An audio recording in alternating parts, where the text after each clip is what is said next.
ချိုစီပြန်ရယ်ပစွန်စီနှစ်ရယ်ချမောင်ကြီးရယ်ကော်ဖီပန်းပွင့်ကြော်ပဲတီးကြော်ရယ်မပြီးရတိုးစရာနဲ့ထမင်းဆွဲပါမယ်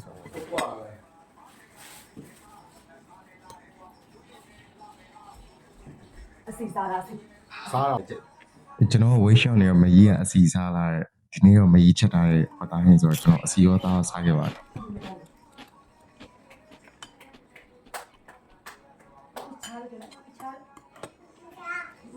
တော့ကို ပစုံစီကတော့ငတ်နေရတော်ကြပြီကိုကနေကိုဆိုသိရမလားတစ်ခါမှချက်မစားပြဘူးအဲ့လိုမျိုးပေါ်ရပစုံစီဆိုဝေးကြီးမှာအခုတော့ရှယ်ဆွဲလို့ပေါ့မယ်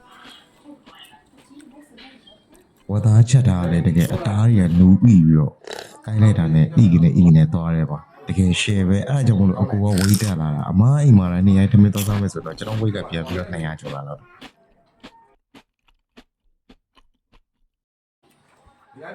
ကျွန်တော်တို့ဝသားဟင်းနဲ့ထည့်စားလိုက်ချမောဟင်းတွေတောက်လိုက်ပဖွင့်ကြော်တွေထည့်စားလိုက်တယ်နှစ်ပကံလောက်ကုန်သွားအဲ့ဟောမှာပဲတိကျုပ်သိမစားခဲ့တိုးစရာလည်းအဲ့ညစ်တို့ပြီးတော့ဘာအရွက်လည်းမသိဘူးကျွန်တော်တွေ့ရအကုန်သွားတာပဲတိုးစရာအတီးရွက်ကတော့အဲ့လိုတွေးတဲ့ရအကုန်စားတယ်အဲ့ရွက်ဘာရွက်လဲသိချင်မသိဒါပေမဲ့ကြိုက်တယ်သမင်းဆိုင်နေမှာလည်းတွေ့ရတယ်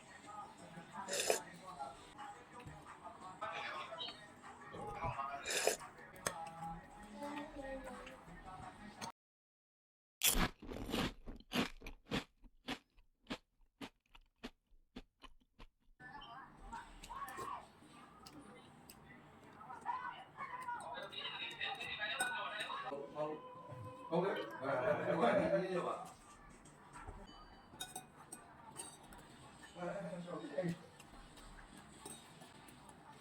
နောက်တော့ဦးရသွားတော့ဦးသွားတော့ဦးရလာတိုင်းရော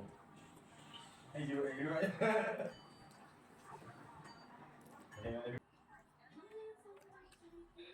ဒါကတော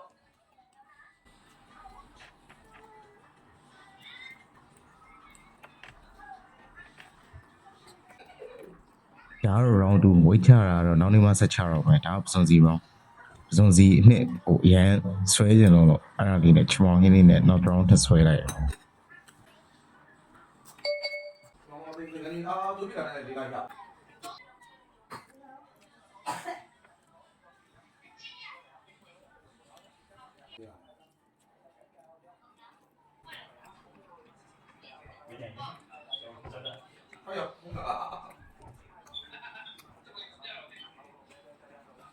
你看，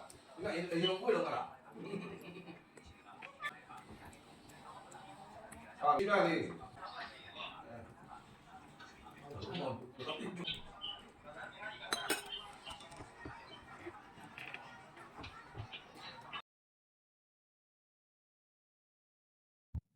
နောက်ဆုံးအစာပေးတော့ပစုံစီလေးနဲ့အစာပေးလိုက်တယ်အာ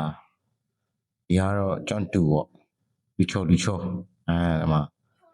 ဒီကိုယူအိမ်မှာပစ္စည်းလာဆင်းနေဟင်းနေ share ချက်ကျွေးရအမယူလေကျေးဇူးများကြီးတင်ပါတယ်နောက်ဗီဒီယိုမှာပြန်တွေ့ပါအောင်မယ်